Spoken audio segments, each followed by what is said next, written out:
Most people picture Delilah as a capricious seductress who destroyed a hero out of pure spite. The truth is something else entirely.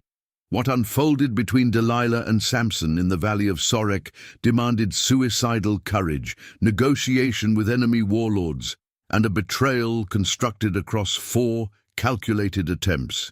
This is the story no one told you. Put it in perspective. Place yourself in the geography where all of this happened. Around 1100 BCE, in that narrow corridor of roughly 15 kilometers that separated the hills of Judah from the Philistine coastal plains, there lived a woman whose very name means a trap. In Hebrew, Delilah carries the root that evokes weakening, wearing down, decline. It is no coincidence. The sacred author planted it there in the first syllable, the destiny of the strongest man that people had ever seen. And there is a second puzzle that must be set in place before the story can unfold. Why 4 attempts? Why didn't one night, one question, one answer suffice?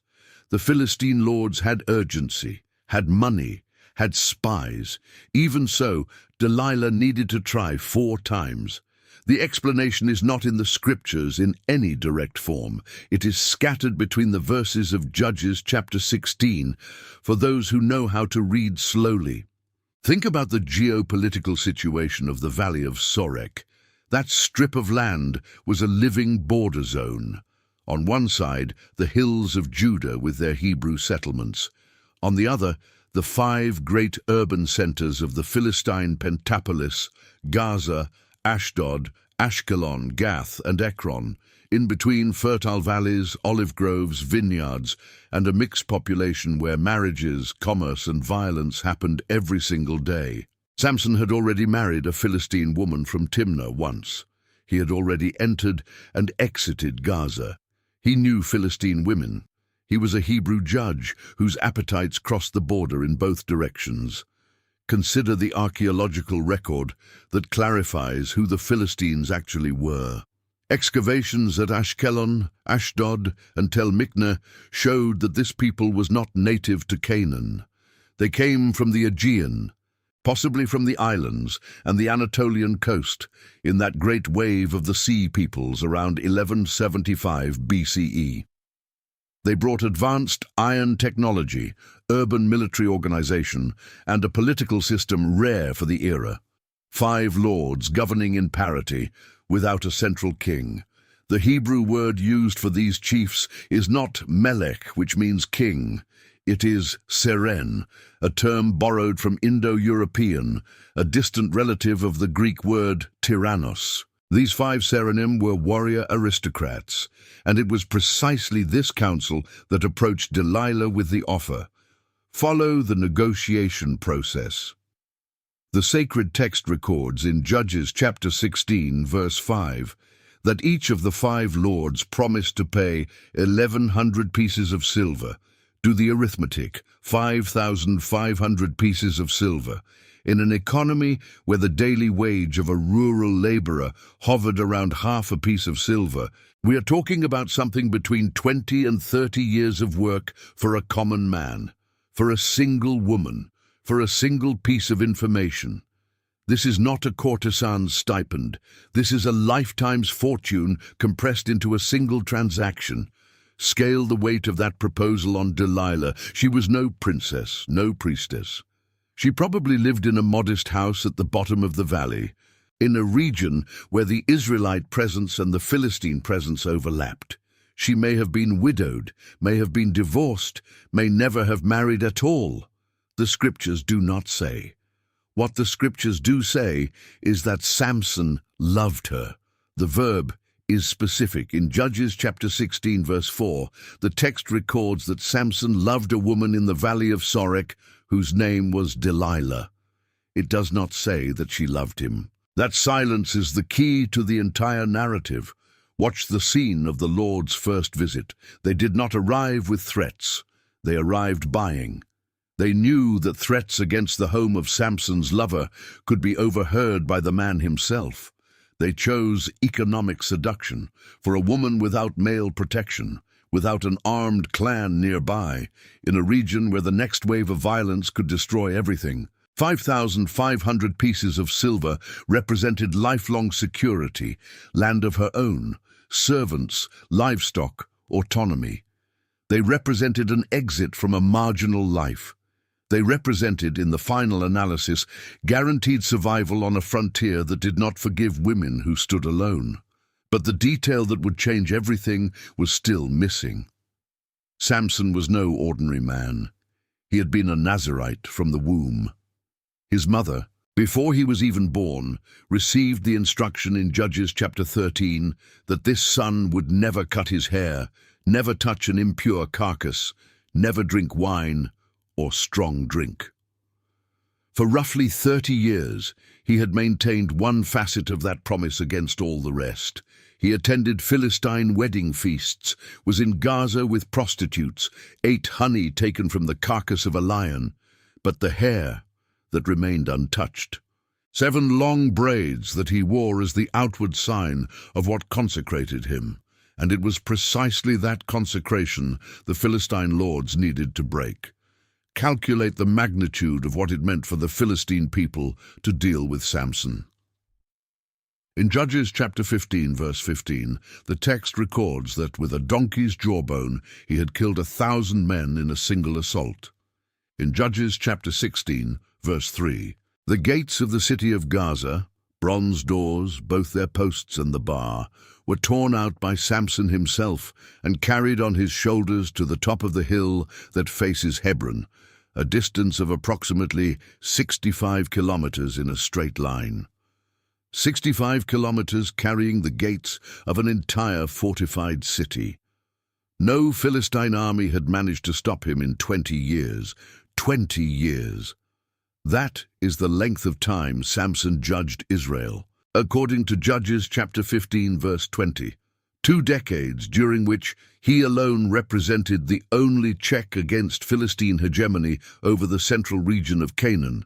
2 decades of incursions, raids, fields set ablaze with foxes tied tail to tail, lightning attacks. The Philistine lords had lost sons, cousins, commanders, entire expeditions. Samson's death was not a military luxury, it was a national strategic necessity. Examine the details of the first attempt. Delilah asks directly, according to Judges chapter 16, verse 6, where his great strength lies and what it would take to bind him and subdue him. A direct question with no softening. Samson answers with the first lie. 7 fresh bowstrings that had not been dried. The cords are provided by the lords. Men lie in ambush in the inner chamber. Delilah ties Samson while he sleeps and shouts, "The Philistines are upon you, Samson." He snaps the cords like a thread of tow when it touches fire. Consider what that scene reveals about the dynamic between them. Samson knew. He necessarily knew. He woke up bound with fresh cords, heard the warning cry, saw or heard the movement of the men in ambush in the adjacent room, and he did nothing to Delilah. He did not kill her, did not drive her out, did not flee. He came back. The sacred text keeps silence on the reason, but the psychology of the character is unmistakable. Samson was playing. He believed in his own invincibility. He believed he could test the limits of the consecration without losing it. He believed he controlled the situation. That is the error he would pay for dearly. Follow the second attempt, Delilah asks again. This time, according to Judges chapter 16, verse 11, Samson answers that he would need to be bound with new ropes that had never been used. Same sequence. New ropes brought. Ambush in the chamber, warning cry, ropes snapped like thread off a loom. The hidden men do not attack, because Samson demonstrates that he still holds the supernatural strength. To attack would be collective suicide. Think about Delilah's emotional state at this point. She had 5,500 pieces of silver at stake, 2 consecutive failures, and the growing perception that Samson was playing games with her. In Judges chapter 16, verse 10, she herself says to Samson, "Look, you have mocked me and told me lies. The Hebrew word used for mockery is hatel, which carries the connotation of dishonorable manipulation. Delilah accuses Samson of using her as entertainment, and it is at this point that the narrative gains its second layer of complexity. Scale the risk Delilah faced with each attempt. The Philistine lords had paid part of the contract up front. Each failure increased the suspicion falling on her. If they discovered she was being deliberately deceived, or worse, that she had developed feelings for the target, the retaliation would be immediate. Houses were burned for less. Solitary women were handed over to soldiers for less. Delilah was walking a narrow corridor between the most dangerous man in the region and the most brutal political council in Philistia. There was no honorable way out. Watch the third attempt, which often goes unnoticed in hasty readings. In Judges chapter 16, verses 13 and 14, Samson tells Delilah that if she wove the 7 braids of his hair with the web of the loom and fastened it with the pin, he would become as weak as any other man. There is a technical detail that archaeologists of ancient textile industry have reconstructed. The domestic vertical loom of the period had warp threads held at the bottom by ceramic weights and a horizontal beam at the top. The pin mentioned was the peg that fastened the whole assembly to the wall. Delilah weaves, fastens, shouts the warning. Samson wakes and pulls the pin from the wall, taking with it the web, the warp, and the weights. The truth draws closer, but has not arrived yet. Follow now the psychological pressure that comes next. In Judges chapter 16, verse 16, the text records with shocking precision. Because she pressed him hard with her words day after day, and urged him, his soul was vexed to death. The Hebrew word for vexation here is katsar, which literally means to shorten, to exhaust, to reduce. Samson's soul was reduced to death. This is not poetic metaphor, it is the clinical description of terminal emotional exhaustion. Calculate how many days he held out. The scriptures give no exact number. Historical commentators estimate between 10 and 30 days of consecutive daily pressure. Imagine the concrete scene. Each morning Delilah begins early. Tears, accusations of not being truly loved, comparisons with the woman of Timnah, insinuations about other women. Each afternoon, renewed pleading. Each night, carnal reconciliation followed by more questions. Each dawn, the cycle begins again. Samson did not sleep in peace, did not eat in peace, did not think in peace. Witness the exact moment of the fall, recorded in Judges chapter 16, verse 17. He told her all his heart and said, "No razor has ever come upon my head, for I have been a Nazirite to God from my mother's womb. If my head were shaved, then my strength would leave me, and I should become weak and be like any other man." The naked truth at last. There was no defensive trick. There was no second line of defense. The Nazirite vow was literal. The hair was the sign. To cut the sign was to break the oath. And Samson, exhausted, told her everything. Examine the following scene with care. Delilah recognizes immediately, in Judges chapter 16, verse 18, that this time he had told her all his heart. She sends word to summon the Philistine lords. She says, "Come up once more, for he has told me all his heart." The lords come up bringing the money in their hands. The sacred text insists on that detail. Money in their hands, 1,100 pieces of silver in each bag, 5 bags, 5 lords. The transaction would be closed in that very scene. Watch the man who falls asleep on that lap. Samson was around 40 years old, 20 years as a judge, plus the youth before the calling. He was a man tired of single-handedly carrying the fight against an entire people. He found a lap, found affection, or what appeared to be affection, found, perhaps for the first time in his life, a place where he could rest his head without armor. And it was precisely that rest which surrendered him. Delilah gave a signal to a man. The scriptures say she had a man brought in Judges chapter 16, verse 19. a professional barber, brought to ensure a quick and silent cut. The 7 braids fell, the strength departed. When Samson woke to the familiar cry, he thought, "I will go out as at other times and shake myself free." He did not know that the Lord had departed from him. That last phrase, in Judges chapter 16, verse 20, is the most brutal point in the Hebrew Scriptures. Samson did not know. The outward sign had fallen, but the true tragedy was inward. The presence that had consecrated him had departed without an audible word. He only discovered it when he tried to use the strength, and it did not come. The Philistines seized him. They put out his eyes. The Hebrew word used is nakar, which means to pierce with violence. It was not a simple blindfolding. It was the surgical destruction of both eyeballs. He was led away in chains to Gaza, roughly 75 kilometers from the valley of Sorek, and there set to grind at the mill in the prison. Think about the physical fate of a blind man, shorn, shackled to a mill beam. The domestic Philistine millstone of the period was normally operated by women or donkeys. Placing the Hebrew hero in that role was calculated ceremonial humiliation. Philistine bread being ground by the strength of Israel's former deliverer, Philistine commanders brought visitors to witness the spectacle. Daily, for months, follow what happened to Delilah after the handover. The scriptures go completely silent.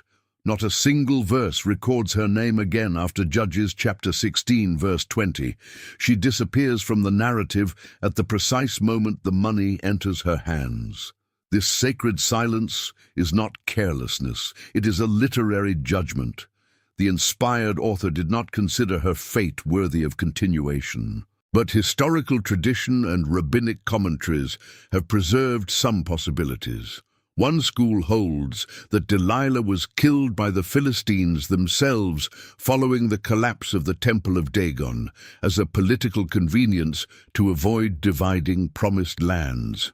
Another holds that she remained rich and ostracized, marked forever as the woman who sold the hero. Neither version has archaeological confirmation. What exists is the biblical silence, and that silence speaks louder than 1,000 records. Watch the ending she never saw. In Judges chapter 16, verse 22, the text records a technical detail the Philistine lords overlooked. The hair of his head began to grow again after it had been shaved. The hair grew, without anyone noticing, during the months at the mill in Gaza, and with the hair, slowly, the possibility of return. The Philistine lords organized a great feast in the Temple of Dagon, chief deity of the Philistine pantheon, represented with a human torso and a fish's tail. They brought Samson to entertain the guests.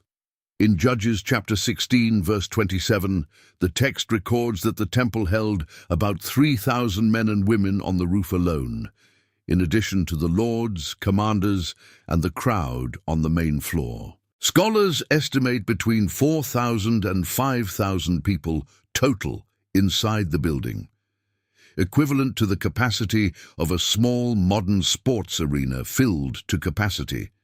Samson asked the young man who led him by the hand to let him feel the central pillars that supported the roof. Archaeologists who excavated Philistine temples at Tel Kasil and Beth Shean confirmed the architectural structure.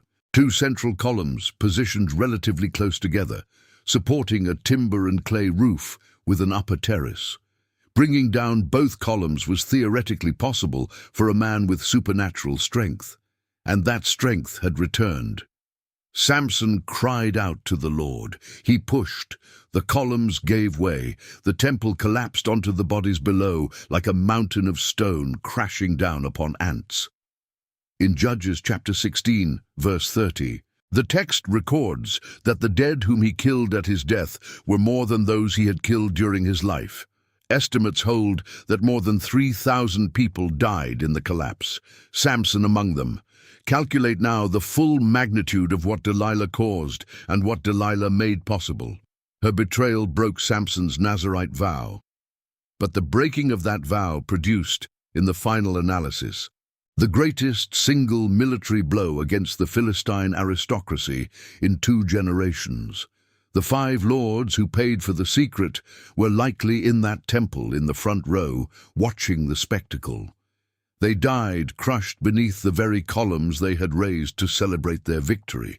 The 5,500 pieces of silver cost the Philistines the entire political elite of a generation. Consider what this story means when you switch off the moralist autopilot. Delilah was not a born monster. She was a woman on an impossible frontier, approached with a proposal that would materially change her life forever, caught between a powerful and dangerous lover and a political council that would not accept a refusal. She may have loved Samson, may have hated him, may have been afraid. The scriptures do not reveal. They only record the final decision. She chose the silver. Samson was no innocent victim either. He was a man who gambled with his own consecration out of misguided affection. He knew he was being questioned, knew there were ambushes, knew the secret of the Nazirite vow was the last boundary, and yet day after day, week after week, he allowed himself to be worn down until surrender. Both of them broke, each in their own way, and their story remains one of the densest portraits of human fragility in the Hebrew scriptures. Delilah is not the caricature seductress of Renaissance paintings. She is a border woman, making survival calculations in a world where solitary women had very few honorable options. Samson is not the invincible giant of children's stories. He is a man who confused physical strength with spiritual inviolability and discovered too late that the presence sustaining him could withdraw without warning. Follow the legacy this narrative left behind. For nearly 3 millennia, the story of Delilah and Samson has crossed traditions. The rabbis studied it as a warning about the power of emotional erosion. The early Christians read it as a type of human fragility before temptation. The artists of the Renaissance and the Baroque, among them Rubens, Rembrandt, and Van Dyck, painted the scene of the hair-cutting as one of the most reproduced images in Western art. Sculpture, cinema, literature, operatic music, all return to this obscure valley between Judah and Philistia to extract meaning. And the meaning remains uncomfortable because the narrative offers no simple consolation. Delilah does not repent. Samson dies in the rubble. The Philistine lords pay with their own lives for the secret they believed they had purchased. The factual conclusion is simple. Delilah disappears from the scriptures with the silver in her hands. Samson dies bringing down the temple of Dagon in Gaza. The Philistine nation loses its political elite in a single collapse.